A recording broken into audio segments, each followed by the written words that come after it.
The night arrived the way New Year's nights always do, loud, reckless, glowing with false promises. Fireworks cracked over Oakland like distant gunfire, and the air carried that thin metallic smell of celebration mixed with exhaustion. People hugged strangers, cursed the year that had passed, toasted to the one that hadn't yet had the chance to disappoint them.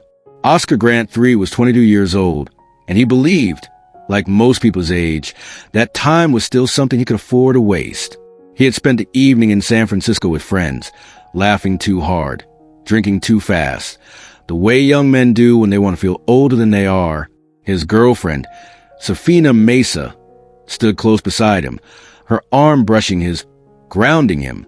Somewhere between midnight kisses and shouted countdowns, the future still felt wide open. They boarded the Bay Area rapid transit train after midnight, one of hundreds trying to get home before the night turned ugly. The cars were crowded, bodies pressed together, the floor sticky with spilled beer and soda. Music leaked from headphones. Someone shouted.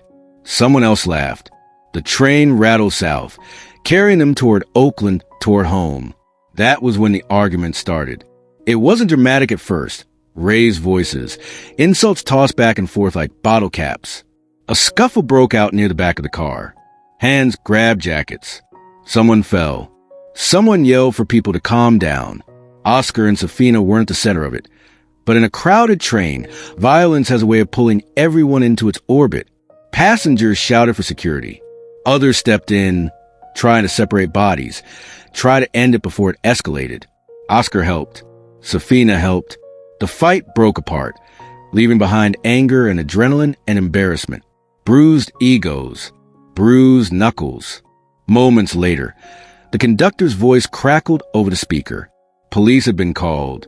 The train slowed, then stopped. Fruitvale Station. The doors opened, releasing a wave of people onto the platform. Cold air rushed in, biting through thin jackets. Red and blue lights flashed in the distance, reflections dancing across steel and concrete. Oscar saw them first. The police officers walking toward the train, and instinct kicked in. He and Safina split up. It wasn't guilt. It was survival. A reflex learned young and reinforced often. Don't stand out. Don't draw attention. Don't be in the wrong place when authority arrives looking for trouble. But the police were already deciding who looked like trouble. BART police officer Anthony Perrone stepped forward, his movements sharp, aggressive. He approached two black men and ripped the jacket off one of them without warning. The sound of fabric tearing cut through the noise. Perrone shoved three people against the wall, barking orders, demanding compliance. Everyone involved in the fight, off the train. Now, no one moved, so Perrone moved for them. He stormed into the train car, scanning faces, reading skin tones, body language, fear. His eyes landed on Oscar Grant. Perrone grabbed him and yanked him onto the platform. Oscar didn't resist. He didn't swing. He didn't run. He complied. Another officer joined Perrone. Then another. Among them was Officer Johannes Messerl. The platform was chaos now, shouting, flashing lights, the scrape of boots against concrete. Passengers pulled out their phones, instinctively recording, documenting, bearing witness. Oscar was forced down to the ground, face first against the cold platform. Perrone kneed him in the head, driving his face harder into the concrete. Oscar cried out.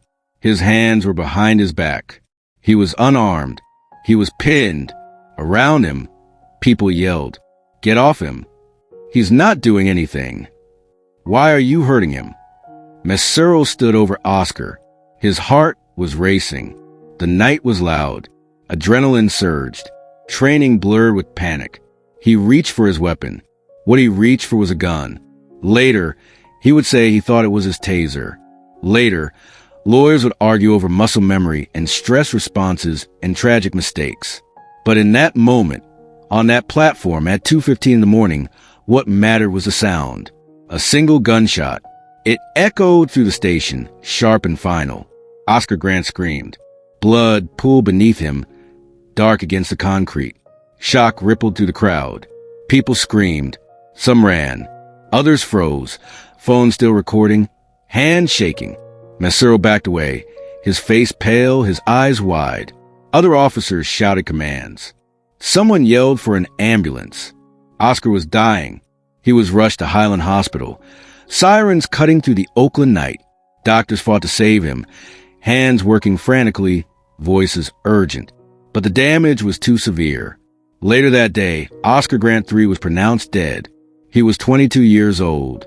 By sunrise, the videos were everywhere. Shaky footage, grainy images, a man face down on a platform, a police officer standing over him, a gunshot, a scream, blood. People uploaded the videos to YouTube, to social media, to anywhere that would host them. The images spread faster than official statements, faster than press conferences, faster than explanations. And Oakland erupted. Protests began almost immediately. People flooded the streets, holding signs, chanting Oscar's name. Candles burned at the Fruitvale Station platform where he had died. Flowers piled up, teddy bears, handwritten notes. This could have been my son. This could have been me. Anger simmered just beneath the surface. Years of tension between police and black communities boiled over. This wasn't an isolated incident. It was a confirmation of something many already feared and lived with daily. When Johannes Messer resigned, it wasn't enough. When prosecutors delayed charging him, it wasn't enough. On January 30th, 2010, Alameda County prosecutors charged Messer with second-degree murder. For many, it was the first time they had seen a police officer charged so severely for killing a civilian. Hope flickered, fragile, cautious, but present. The trial began on June 10th, 2010. Inside the courtroom, lawyers dissected seconds like hours. They played the videos again and again, slowing them down, freezing frames. They argued intent, negligence, training. Messer's defense insisted it was a tragic accident, a mistake under pressure. Oscar's family sat through it all. They listened as their son, their brother, their father, was reduced to exhibits and arguments. They watched the footage of his final moments replayed for strangers. They carried their grief into a room that demanded composure. Outside, protesters waited, watching the courthouse doors, bracing themselves. On July 8, 2010, the verdict came. Not guilty of second-degree murder. Not guilty of voluntary manslaughter. Guilty of involuntary manslaughter. The room exhaled. For some, it was justice. For others, it was betrayal. That night, Oakland burned. Peaceful protests gave way to looting, arson, smashed windows, overturned cars. Fires lit up the streets. Nearly 80 people were arrested. The city echoed with anger and despair, the sound of a community screaming to be heard. In November 2010, Messer was sentenced to 2 years, minus time served. He served 11 months in protective custody, alone in a private cell for his safety. Oscar Grant was gone forever. In June 2011, Messer walked free on parole. Later, he changed his name. He changed his profession. He disappeared into anonymity. Oscar Grant's family could not. Civil rights attorney John Burris filed a wrongful death lawsuit against Bart on behalf of Oscar's mother and young daughter. The original claim sought tens of millions of dollars. In 2011, Bart settled for $2.8 million. No amount of money could buy back a life. Oscar's daughter would grow up knowing her father through photographs, stories, and grainy videos of the night he died. She would learn his name alongside words like manslaughter and verdict. She would inherit a legacy born from tragedy. The killing of Oscar Grant became a reference point, a line in the sand. Years later, when names like Trayvon Martin, Michael Brown, and Eric Garner echoed across the country, people would look back to Fruitvale Station and say, "This is where it began." In 2013, the words Black Lives Matter became a movement. Oscar Grant's name was already etched into history. A film would later tell his story, focusing on his last 24 hours. It showed him as a man, not a headline. A son, a friend, a father trying to do better.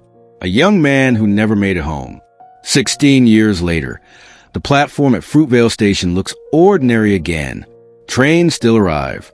People still rush home. New Year's still comes with fireworks and false promises. But beneath the concrete, beneath the steel, beneath the routine, the echo remains. A gunshot, a scream.